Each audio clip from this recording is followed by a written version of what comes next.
لله رب العالمين والعاقبة للمتقين والصلاة والسلام على أشرف الأنبياء نبينا محمد وعلى آله وصحبه أجمعين.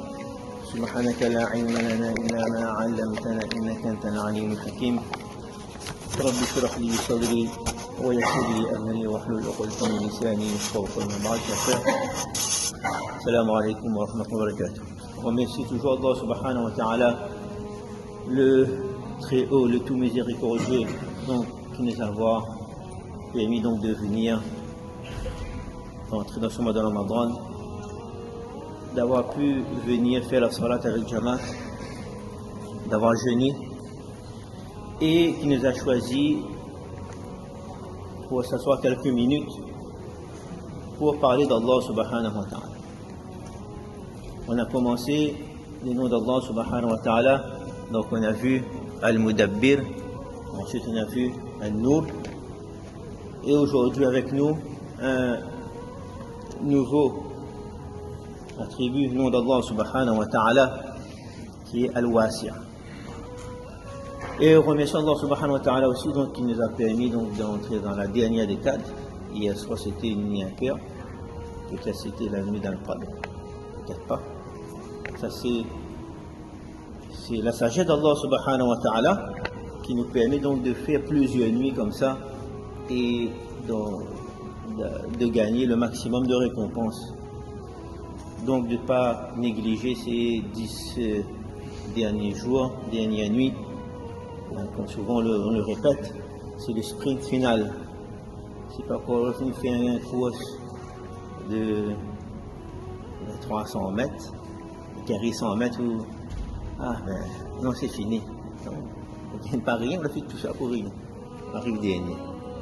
Donc, là, il faut. C'est pas facile parce qu'à la fin, quand on arrive à la fin, il dit c'est là qu'il faut taper dans le rouge. C'est là il faut.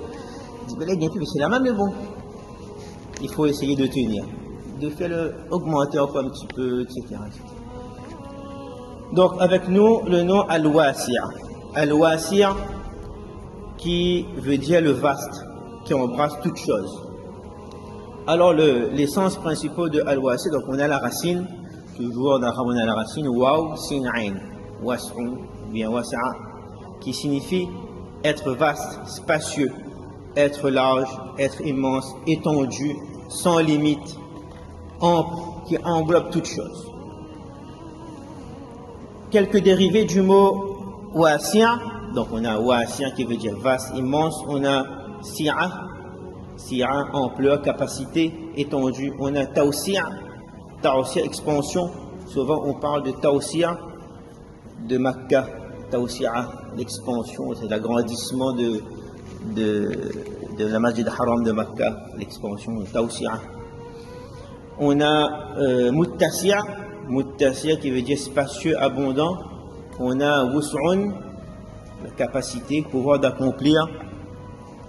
Et d'autres termes qui est lié à l'immensité en arabe, al-bast, expansion toujours, masaha, espace, superficie, ar-rahma, la miséricorde qui est infinie, al-fadl, la grâce et l'abondance qui est divine, qui est infinie, et un autre nom d'Allah subhanahu wa ta'ala, al-muhaymin, celui qui supervise tout dans toute son ampleur. Alors que signifie al-wasi' comme nom divin d'Allah subhanahu wa ta'ala? Al-Wasi' signifie l'incommensurable, celui qui est immense, qui est vaste, qui est illimité dans tous ses attributs. Il est illimité dans sa miséricorde. Il est illimité, il est immense dans sa science, dans son maghfira, dans son pardon, dans sa baraka, dans ses bénédictions, etc., etc. C'est un nom qui nous réconforte et qui nous rappelle qu'Allah subhanahu wa ta'ala n'est pas limité comme nous, comme les êtres humains on est limités. Allah subhanahu wa ta'ala est celui dont la générosité, la miséricorde, la connaissance est infinie. Dans le Coran, le Al-Wasi' revient 9 fois et souvent c'est avec un autre nom qui est Al-Alim. Allah subhanahu wa ta'ala, sa miséricorde est illimitée. Dans la sourate Al-A'raf, wasi'a kulla shay'in ilma. Non, wa rahmati wasi'at kulla shay. wa rahmati, sa miséricorde, il embrasse toutes choses. Et ce que j'ai dit l'autre verset, c'est sa science. Wasi'a kulla shay'in ilma, que la science d'Allah subhanahu wa ta'ala englobe tout. Il a le pouvoir d'Allah subhanahu wa ta'ala qui est illimité, sa générosité aussi illimitée. Dans la sourate An-Nisa, Allah subhanahu wa ta'ala, il parle d'un moment douloureux, d'un moment difficile, lorsqu'il y a une séparation, un divorce. C'est difficile parce que deux êtres qui s'aimaient vraiment, ils se séparent comme ça. Et on parle de séparation aussi, donc ça, il faut faire attention. Aujourd'hui, beaucoup de couples qui viennent de se marier, au bout d'un an, disent ah, moi, et puis, c'est la patience, il faut supporter. Si on n'est pas habitué à vivre à deux, là maintenant, on a toujours quelqu'un avec nous, elle n'est pas comme nous. C'est ça la patience. On n'a pas de patience, mais c'est pas pouvoir retrouver mieux ailleurs, ça sera pareil. Chacun ses avantages, chacun ses défauts, etc. Il faut vivre avec nous aussi. La personne, chaque personne. Donc, il faut pas. Non, il faut réfléchir. Bon, Allah, qu'est-ce qu'il dit? Parce que c'est un moment difficile. Allah, qu'est-ce qu'il dit?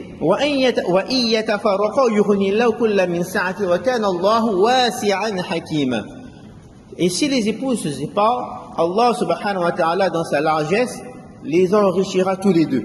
Dans ce moment difficile, Allah subhanahu wa ta'ala, il parle de sa largesse, car Allah, il est wasi'a et il est hakim aussi, il est sage. Sa sagesse. Donc on a parlé de la science qui est infinie, wasi'a kulla shay'in ilma, dans la sourate Taha, la miséricorde d'Allah subhanahu wa ta'ala, le pouvoir d'Allah subhanahu wa ta'ala, inna Allah wasi'un alim, dans la sourate Al-Baqarah, walillahi al-mashriq wal-maghrib, فأينما تولوا فثم وجه الله. On rencontre toujours Allah subhanahu wa ta'ala partout où on est. Allah est toujours là. Et donc, on a de la bénédiction d'Allah subhanahu wa ta'ala. Dans le hadith, le prophète sallallahu alayhi wa sallam, c'est ce qu'il dit, le hadith qui est très connu, rapporté par Abu Hurairah radiyallahu anhu. Il dit en ce sens que Inna Allah kataba kitaban qabla an yakhluqa al-khalq. Allah subhanahu wa ta'ala, lorsqu'Allah créa les créatures, il écrivit dans son livre qui est avec lui. Il y a un livre qui est avec lui, comme il a écrit. Et il a écrit aussi Inna rahmati sabaqat ghadabi. Sur son trône, fahuwa maktub indahu fawqa al-arsh. Au-dessus du trône d'Allah subhanahu wa ta'ala, c'est écrit Rahmati sabaqat ghadabi, que ma miséricorde l'emporte sur ma colère. Et le trône d'Allah subhanahu wa ta'ala, on l'a déjà expliqué plusieurs fois, il est immense. On ne peut pas essayer d'imaginer la grandeur du trône d'Allah subhanahu wa ta'ala. Juste Allah subhanahu wa ta'ala, qu'est-ce qu'il nous dit? Il nous décrit une partie d'un des 8 anges qui portent le trône d'Allah subhanahu wa ta'ala. Il dit que entre, si on veut essayer d'imaginer, entre l'aube de l'oreille et l'épaule de l'ange, c'est une image, il faut 500 années de marche. Et pendant 500 années, on marche sans arrêter. Il fait un certain nombre de kilomètres. Ça, c'est l'espace ici. Et il parle aussi de entre la cheville et le sol. Maintenant, quelle est la grandeur de l'ange? Il y en a 8 comme ça qui portent le trône d'Allah subhanahu wa ta'ala. Et au-dessus, c'est écrit quoi? Que la miséricorde d'Allah. La miséricorde, c'est la chose la plus immense, le plus vaste qu'Allah subhanahu wa ta'ala a créé. Parce que ça englobe toute sa création. Et en parlant de la miséricorde, Allah ta'ala, il a divisé sa miséricorde en 100 parties. Qui est très vaste là. Elle prend 1%, la dépose sur la terre pour toute l'humanité entière, pour toutes les créatures, pour tous les animaux, pour toutes choses.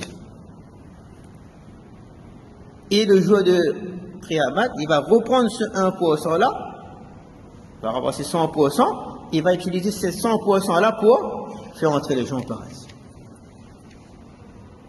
Donc, quelle est la grandeur? Al-Wasi', c'est ça, on doit méditer là-dessus.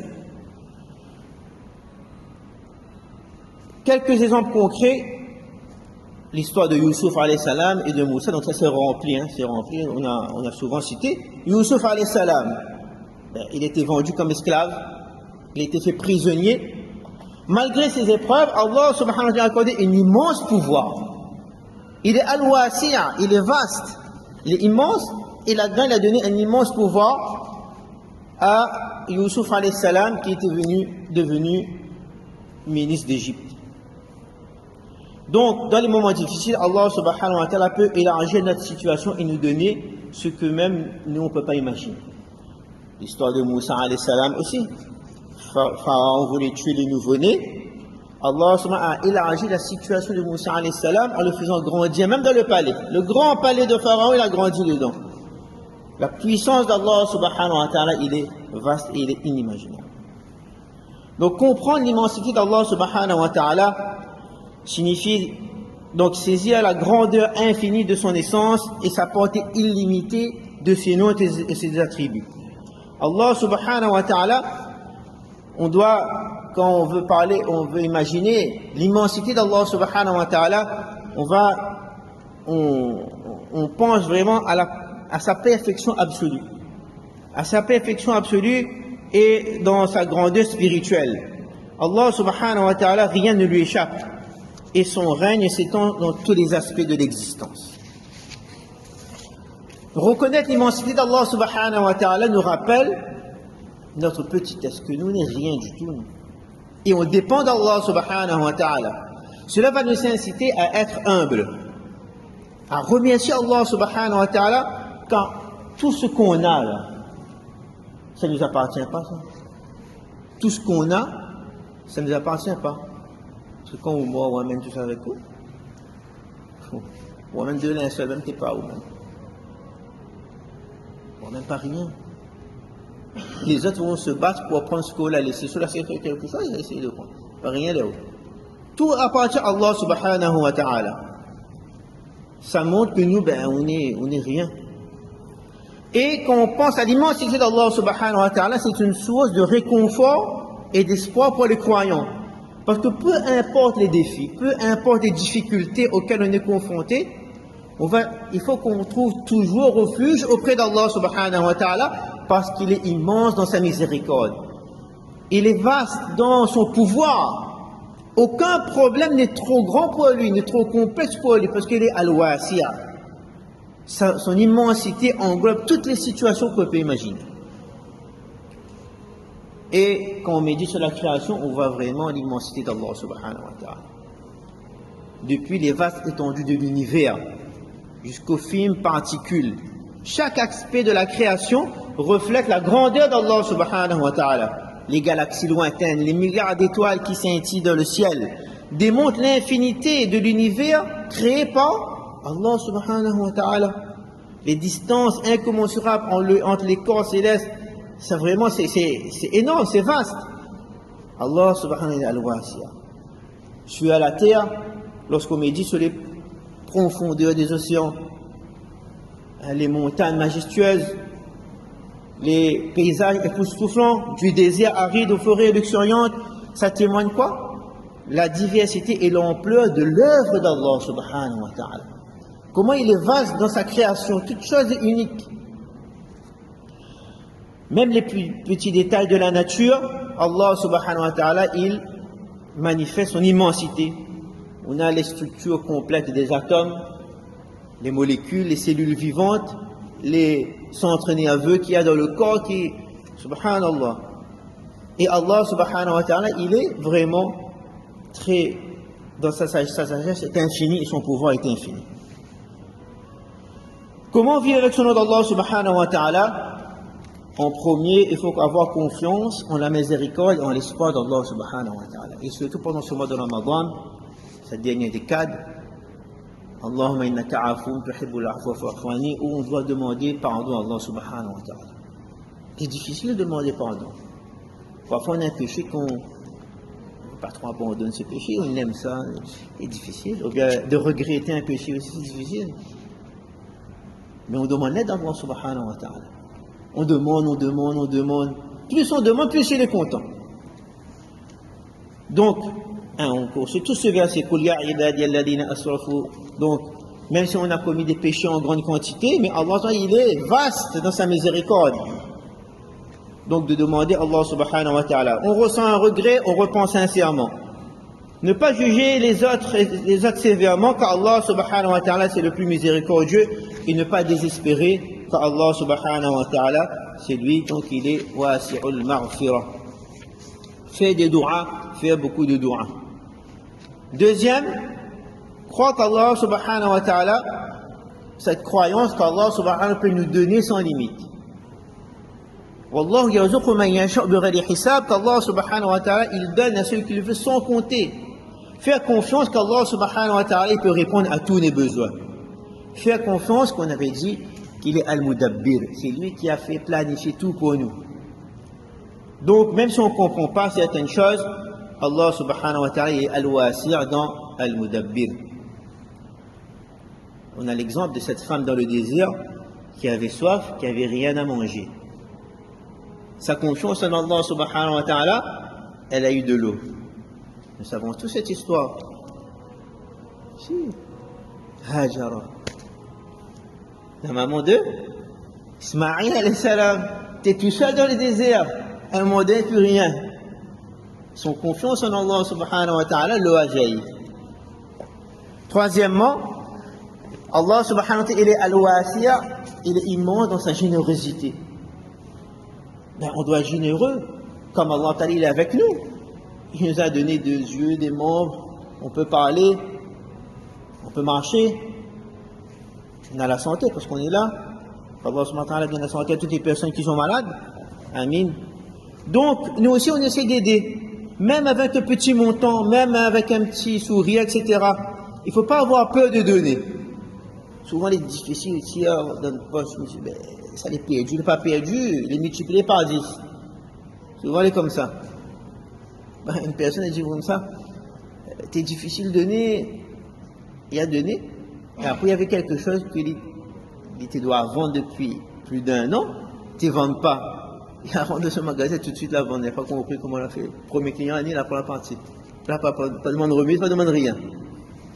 Après il dit, ah ben parce que voilà donné, alors tu les redonner à moi tout de suite. Donc le prophète pendant le mois de Ramadan était le plus généreux des hommes. Très généreux, nous aussi on essaye de faire comme on peut. Quatrième, ne pas se limiter à la puissance, c'est-à-dire dans la demande, on ne doit pas se limiter dans notre demande, parce qu'Allah Ta'ala, il est puissant. Donc dans notre demande, on ne doit pas dire, ah ben ça c'est impossible, mais il n'ose pas demander, mais ça jamais il va trouver, non. On demande à Allah subhanahu wa ta'ala, même les choses qui sont immenses, pour lui c'est rien du tout. Moussa alayhi salam, toujours quand il arrive devant la mer, comment il traverse la mer? À côté de la montagne, 1 million d'hommes derrière, dans la mer. Il marche au cou, fini. Ben non. Prends le bâton, coupe la mer en deux avec un bâton, il tombe dans l'eau. Un épée dans l'eau, il enfonce. Pouvoir d'Allah subhanahu wa ta'ala, la mer s'est séparée en 2 choses impossibles qui deviennent possibles. Et enfin, la science d'Allah subhanahu wa ta'ala est illimitée. Il connaît notre passé, notre présent, notre futur. Donc toujours se tourner vers Allah subhanahu wa ta'ala pour notre futur, pour nos enfants, etc. On demande à Allah subhanahu wa ta'ala la guider pour eux. Donc comment l'appliquer quotidiennement? Donc on résume. Avoir un bon espoir en Allah subhanahu wa ta'ala, peu importe les difficultés, Allah subhanahu wa ta'ala, il est toujours là et va trouver toujours une solution. C'est à nous de mettre notre confiance en Allah subhanahu wa ta'ala. Être généreux avec les autres. Allah subhanahu wa ta'ala lui-même, il est généreux. Se retourner à Allah subhanahu wa ta'ala, l'invoquer, son trésor est infini. Pardonner, demander pardon et pardonner aux autres aussi. Il faut savoir pardonner aux autres aussi. Si on pardonne aux autres, ben on a l'espoir qu'Allah subhanahu wa ta'ala va nous pardonner le jour de Qiyamah. Il faut nous penser comme ça. Si nous ne veut pas pardonner, comment on veut que lui pardonne à nous? Il ne veut pas donner, mais il veut que les autres donnent à nous. Il ne veut pas aider, mais il veut que les autres aident à nous. Donnant. Non? Donc, lorsqu'on demande dua avec Allah subhanahu wa ta'ala, pour la subsistance par exemple, on dit Ya Allah, Ya Wasi', accorde-moi une subsistance licite, bénie, et fais que ta générosité m'englobe dans cette vie, dans l'au-delà. pour la guider. Ô Allah, toi qui es Al-Wasi', englobe-moi de ta miséricorde infinie et guide-moi sur le droit chemin pour faciliter dans les épreuves. Ya Allah, on dit Ya Allah, on dit Ya Wasi', on emploie d'autres noms d'Allah subhanahu wa ta'ala. Toi dont la générosité est sans limite, facilite mes affaires, accorde-moi patience et endurance dans mes épreuves. Allahumma ya wasi' ar-rahmati wal-fadl, wasi' alayna fi dunyana wa akhiratina. Donc on demande doigt avec Allah subhanahu wa ta'ala, donc qu'il nous aide par son immensité dans tous ses attributs. Donc en conclusion, al-wasi' signifie donc que la connaissance, la miséricorde, la bénédiction, tout ça c'est infini pour Allah subhanahu wa ta'ala. Sa puissance est infinie. Ne jamais désespérer de la générosité et du pardon d'Allah subhanahu wa ta'ala. Toujours avoir confiance en Allah subhanahu wa ta'ala. Remercier Allah subhanahu wa ta'ala pour tous les bienfaits qu'on a. À chaque fois qu'on voit quelque chose qui est magnifique, on pense à la grandeur, au pouvoir d'Allah subhanahu wa ta'ala. Et on doit méditer donc sur Al-Wasi'. Ça va nous apporter donc la paix intérieure et la tranquillité d'esprit. Où on reconnaît son immensité, mais les soucis, les inquiétudes qu'on a de ce monde, ça devient minime en comparaison donc avec l'immensité du pouvoir d'Allah subhanahu wa ta'ala. Donc Allah subhanahu wa ta'ala nous accorde sa générosité, qu'Allah subhanahu wa ta'ala élargisse nos bénédictions et qu'Allah subhanahu wa ta'ala nous fasse qu'on puisse profiter donc ces quelques jours qui restent du mois de Ramadan. Et après aussi le mois de Ramadan, on garde au minimum une action qu'on ne faisait pas avant le mois de Ramadan. À chaque fois, on essaie de progresser. Il ne faut pas qu'on ait la même personne après le mois de Ramadan. Et qu'Allah subhanahu wa ta'ala nous permet donc d'apprendre toujours ses attributs pour qu'on puisse le mieux comprendre, de plus l'aimer et plus se concentrer dans nos adorations. Amin. Wa akhiru da'wana alhamdulillahi rabbil alamin. Subhanallah bihamdihi, subhanakallahumma bihamdika, wa nashhadu an la ilaha إلا أنت على استغفرك ونتوب إليك.